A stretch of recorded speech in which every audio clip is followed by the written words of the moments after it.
imagined. When rehearsals are going badly, I am often rushed out of the theatre, given drinks, flattered, cajoled, simply to keep me out of sight of the players, those pampered creatures. Once, years ago, at a large party, when I was grumbling as usual, a young woman who was a stranger to me turned on me fiercely and told me I had better go home instead of trying to spoil other people's pleasure. I was taken aback, and may be said to have stayed aback ever since.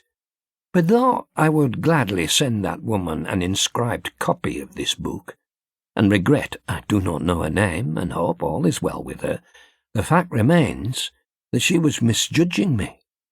The growling she overheard, for dash it, I wasn't talking to her, was a kind of small talk, almost a social gesture.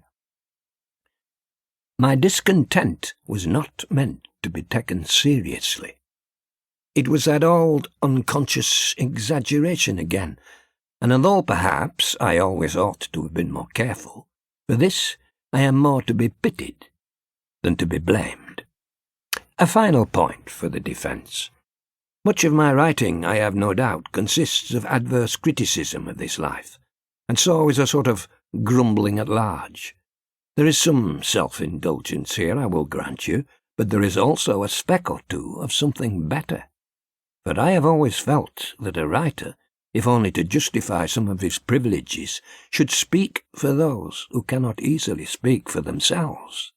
He may run into trouble, and I have gone headlong into whole cliff-sides of it, but at least nobody is going to give him the sack, leave him with a mortgage and 4 children who need shoes if he comes out and tells the truth.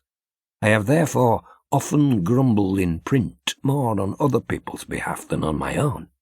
Again, I am always led instinctively into opposition to the party in power and to all persons dressed in authority. I am a toady in reverse. I would not describe myself as a born rebel, for I have no fanaticism, but there is in me a streak of the jeering anarchist who parts company even with his friends when they have succeeded to power. Moreover, having been fortunate in many respects, I have felt a dislike of appearing too conscious of good fortune, and some of my fault-finding and complaining has been a determined avoidance of hubris, like so much touching wood, and of course this has meant more grumbling. So many a decent fellow, showing a better face to his bad luck than ever I appear to have shown to my good luck, must have cried in his exasperation, "Does this chap never enjoy anything?" And my reply, long overdue, is this book, and nobody can complain that I have waited until everything in the garden was lovely. The present state of the world, but no, we know about that. We can also bolt the door of the madhouse of our economic life, public and private, ignoring for once the mopping and mowing throng of bank managers, accountants, tax collectors. But during the period when I was trying to sort out, capture, record these memories and impressions of delight, I have had the nastiest flop I have ever had in the theatre. We have coped with 2 weddings, sundry illnesses, and the longest and noisiest moving house I ever remember, and I have had most of my remaining teeth pulled out, 2 at a time, at intervals nicely calculated to keep every nerve in my head jangling, together with a minor sentence of forced fasting and reluctant self-mortification.